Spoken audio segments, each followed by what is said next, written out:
சிலர் அவங்கள தூய சக்தின்னு சொல்லிக்கிறாங்க. அதற்கு தார்மீக உரிமை இருப்பதா நீங்க கருதுறீங்களா? அடுத்த கட்சியை பற்றி எங்களுக்கு என்ன? அவையுடைய கருத்தை சொல்கிறாங்க, அதோட சரி. அது தூய்மையா இல்லையா என்பது மக்கள் முடிவு செய்வாங்க.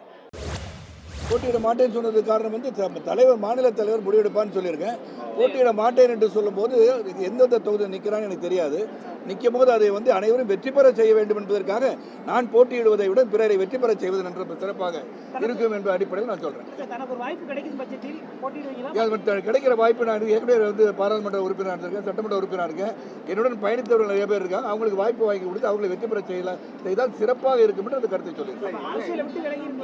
அரசியல் விட்டு விலகினா இங்கே உங்கள்கிட்ட அரசியல் கேள்விக்கு பதில் சொல்லிட்டு இருக்கேன். நடிகர் விஜய்க்கு நீங்க சொல்ல வேண்டிய அறிவுரை என்ன? நான் அறிவுரை சொல்ல முடியாது பாஸ். அவர் வந்து வளர்ந்த நடிகர்.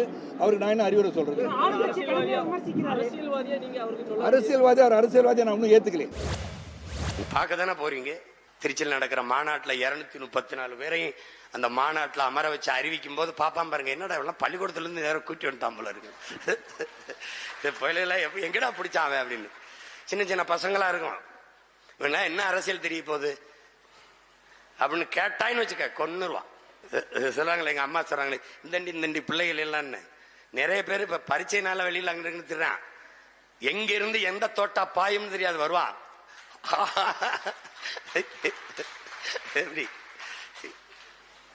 எப்படிப்பட்ட ஆளை அனுப்பியிருக்காரு பாருங்க. ஒரு சமரசமும் கிடையாது. எனக்கு கூட்டணி அப்படிம்பாங்க. சாப்பாட்டுல தான் கூட்டு பொரியல்லாம், சண்டையில தனிச்சு தான் போடுவோம். அவன் ஒண்ணு அப்படி தப்பா பேசுனா நீங்களே போய் அடிக்கணுமா? தம்பியை பாத்துக்க மாட்டேன். ஆள் வச்சு அடிக்கிற பழக்கம் எனக்கு கிடையாது. நானே அடிப்பேன். முள்ளிவாய்க்கால் அந்த காட்டுப்பதிலுக்கு தென்னை மரத்துக்கு இடையில கூட்டிட்டு போய் அங்கே நம்ம பிள்ளைகள் எல்லாம் பயிற்சி எடுக்கிறாங்க. சின்ன சின்ன பிள்ளைங்க 20, 22 வயசு அது மாதிரி இருக்கிற பிள்ளைங்க. அந்த பீரங்கி இதை விசை இழுத்து அடிக்கணும். இந்த தென்னையிலிருந்து ஒரு கயிறு, அங்கிருந்து ஒரு பெட்டி, அட்டை பெட்டி வேகமா போகும். அதை குறிபார்த்து அடிக்கணும். அது காலையில அந்த பனிக்கொட்டத்தில் அவங்க பயிற்சி எடுத்துக்கிட்டு இருக்காங்க. அதிகாலையில என்னை கூட்டிட்டு போய் இறக்கி விட்டு அங்க தங்கையை கூப்பிட்டு, அண்ணனுக்கு கொஞ்சம் டச் கொடு, அதாவது பயிற்சி கொடு அப்படின்னு சொல்றாப்புல எங்க அண்ணன். நான் இங்கிருந்து இவங்க இங்க நிக்கிறாங்க, நான் அங்க போறேன். போனோன்னா தங்கச்சி வாங்க நான் கூட்டிட்டு போய் சொல்லி கொடுக்குது அந்த விசையை இழுக்க. ஆமா, பயங்கர கராத்தே பிளாக் பல்ட்டி ஜிம் பாடின்னு போய் அங்கே போய் இழுக்க முடியல.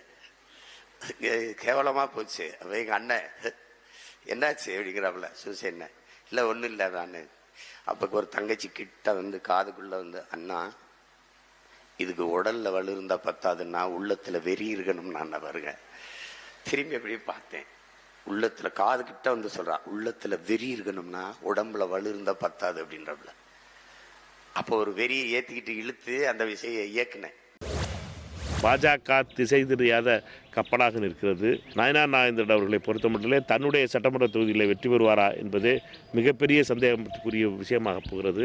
மிரட்டி உருட்டி எடப்பாடி பழனிசாமியை கூட்டணி சேர்ந்து இப்பொழுது அந்த கூட்டணி செல்ஃபெடுக்காத காராக நிற்கப் போகிறது. நயனார் நாகேந்திரன் அவர்களுடைய தலைமையிலே பாஜக மிகப்பெரிய பாதாள குடியை நோக்கி சென்று கொண்டிருக்கிறது என்பது மட்டும் மிக தெளிவாக தெரிகிறது. ஒரு தடவை நமது தளபதிக்கு தெரியாத, எங்கள் பக்கத்து வீட்டில் இருக்கார் ஆசிரியருக்கு தெரியாத அயோத்திக்கு போய் வந்தேன். அயோத்தி போய் இந்த ராமரை கும்பிட்டு வந்துடலாம், எல்லாரும் போகிறாங்களே அப்படின்னு சொல்லிட்டு போய் அங்கே போய் உட்காந்தேன். மண்ணு புகழ் கௌசலிதன் மணி வயிறு வாய்த்தவனி தென்னிலங்கை கோன்முடிகள் சிந்து வித்தாய் செம்புன் சீர் கண்ணினமா மதில்படை சூழ் கணபொருத்து கருமணியே என்னுடைய இன்னமுதயத்தை ராகவனே தாலேயலோ மின்னார் தளபதியில் சூழ் வில்லிபுத்தூர் என்றொருக்கால் சொன்னார் சொழுக்கமலும் சூடினோ முன்னால் விடியறுத்தான் நின்றுரித்தும் கிழமையில் மேனி சேரும் வழியறுத்தான் நெஞ்சமே வந்து பாண்டியன் கொண்டாட பட்டபிரான் வந்தான் என்று இந்திய சங்கமெடுத்து சாமிக்கு எதிர இதெல்லாம் பாடுறேன். ஆதிபுருஷோத்தமணி அரிய திருமாலே பசுமையாகிய திருமேனுடைய காகுத்தா வாசுதேவா பரந்தாமா முகுந்தா பதுமநாபா நச்சரிவின் விசிறடித்தது கோவிந்தா கூடாரை வெல்லும் சீர் கோவிந்தா உன் தன்னை பாடி பறை கொண்டு அன்பெரும் சன்மானம் நாடு புகழும் பரிசினால் பன்றாக பூடகமே தோல்வடையே தோடே செவிப்பூவே பாடகமே என்றனைய பல்கலையும் ஆமணிவும் ஆடை உடுப்போம் அதன்முன்னே பால் சோறு மூடனை விகிதம் முடங்க வழிவார கூடியிருந்து குளிந்து நாமானு பாடினேன்.